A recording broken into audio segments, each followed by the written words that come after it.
Look how gorgeous this is.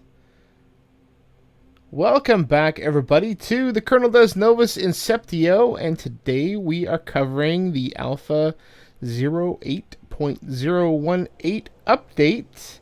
It's going to be a short video, but I would like to point out that I am in 1080p. I figured it out, everybody. I'm not just another pretty face. Got the 1080p working. The save files are freaking ginormous, but at least it works.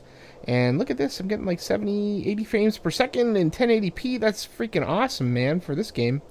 So, yeah, awesome. And I increased the distance for the grass, too.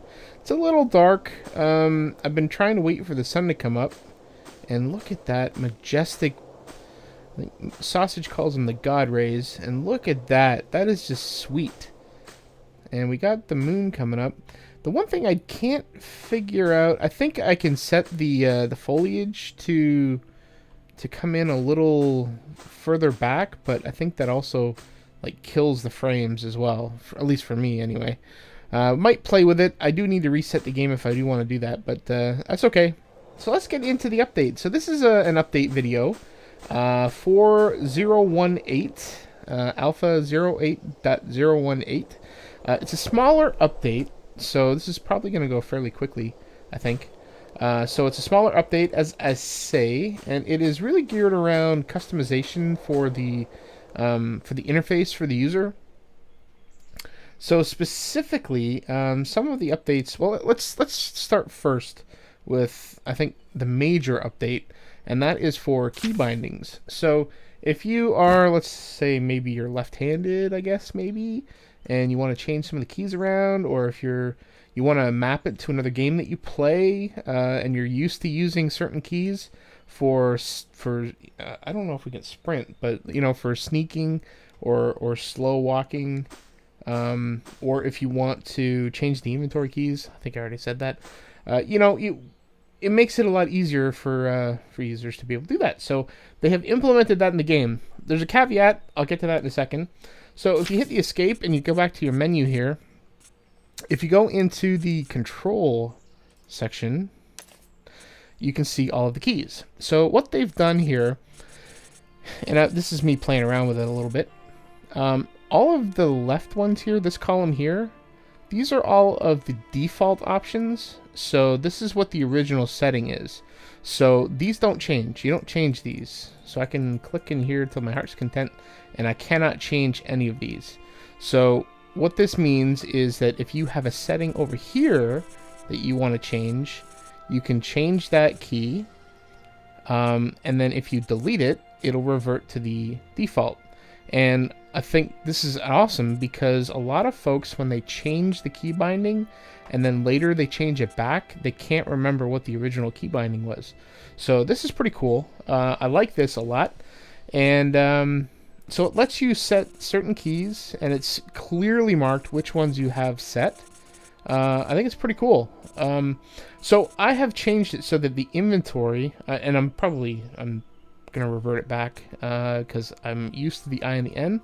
But if you wanted to, let's say, change it to the square brackets, so the left square bracket would be the inventory, and the right square bracket would be the A2A storage, you could do that.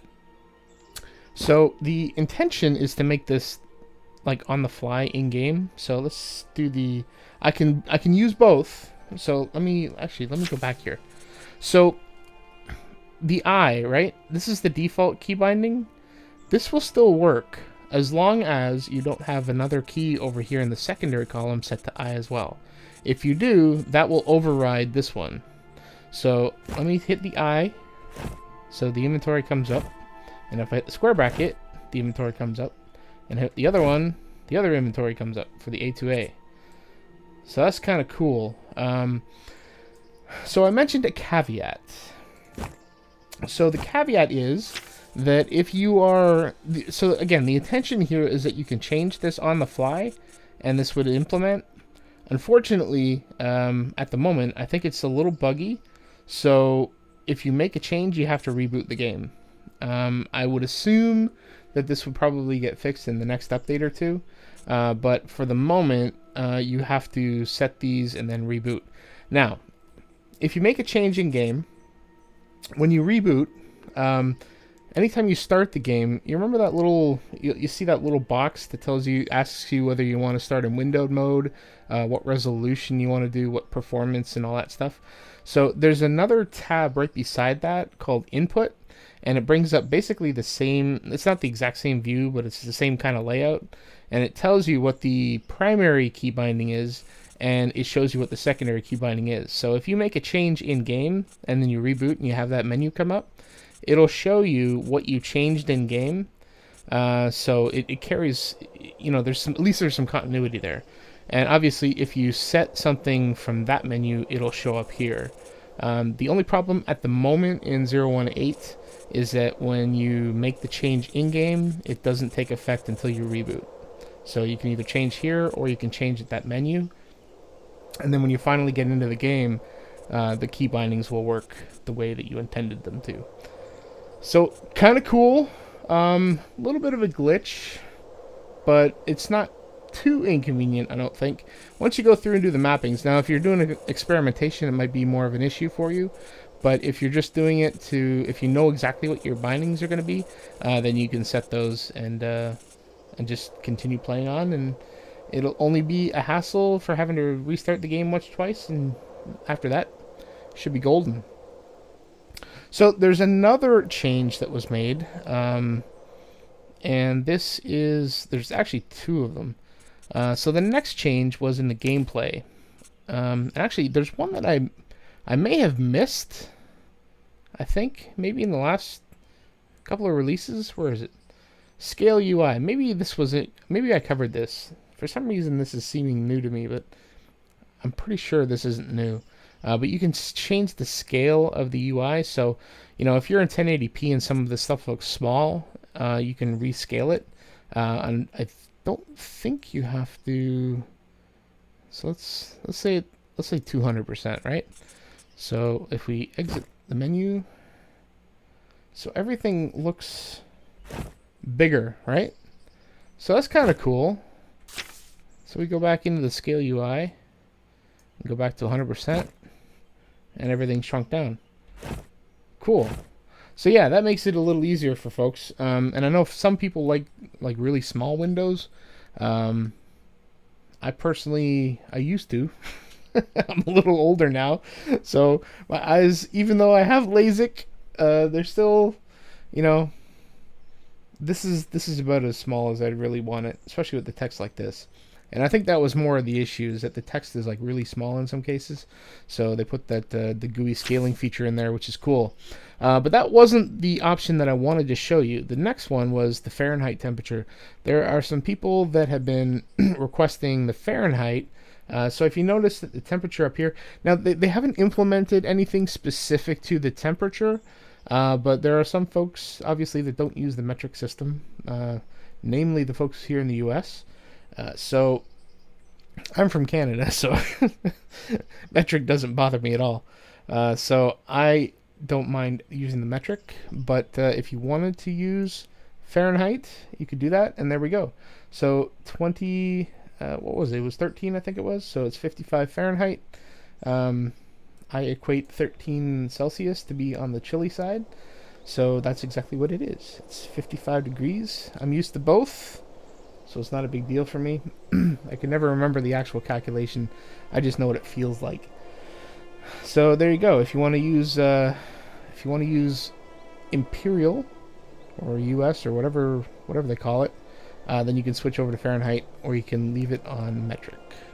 So that's the other thing. The other, and I guess a minor change. I guess you could call that a minor change. And then there's the disable help keys. So these guys here, oops. These guys here. So I've never been able to get rid of them. I guess you haven't been able to get rid of them, and now you can. So if you go into, and I've wanted to get rid of these in some cases when I'm doing some recordings. So they used to get in the way when I was doing 720p, because I really had not a lot of screen real estate. So this is more of an issue for folks that are doing 720p. Although I will say that this left alt thing, that was very handy to see that. So, you can toggle it on and off, and that is using this guy here. There we go. So now we got a nice clean screen. Beautiful. So they fixed a couple of other things, most of it with interaction with the GUI and with some of the actions that you take, but for the most part, just some minor fixes. The core of what was done in this update was for the key bindings and for the temperature translation, and that's really about it. I mean, it was a small update. They did mention that they are focusing a lot of work on building a tutorial, so help quests to kind of ease you into the game, and kind of make it a little more interactive for folks when you first start, which is great. And if you are curious about that and it's still not out, then you can certainly go back and check out my first episode. Shameless plug. But yeah, so while they're working on that, they wanted to get this little update out so folks have the convenience of doing some of these things with their key bindings. So anyway, I think that's going to be it for this update episode. A little bit of a short one, and we will catch you in the next episode. And this is our new base of operations, or at least this area is going to be. And I cannot wait to start building some stuff. And I've been kind of looking at this mountain. And look at the size of this freaking thing, man. It'd be really cool to have like a stairway up the side of it. Or just a stairway built right here up to the top. I don't know. I'll have to think about how I want to approach that. But in the meantime, I'll just think about it. So if you have any comments or suggestions, please feel free to leave them below. And until next episode, please do take care.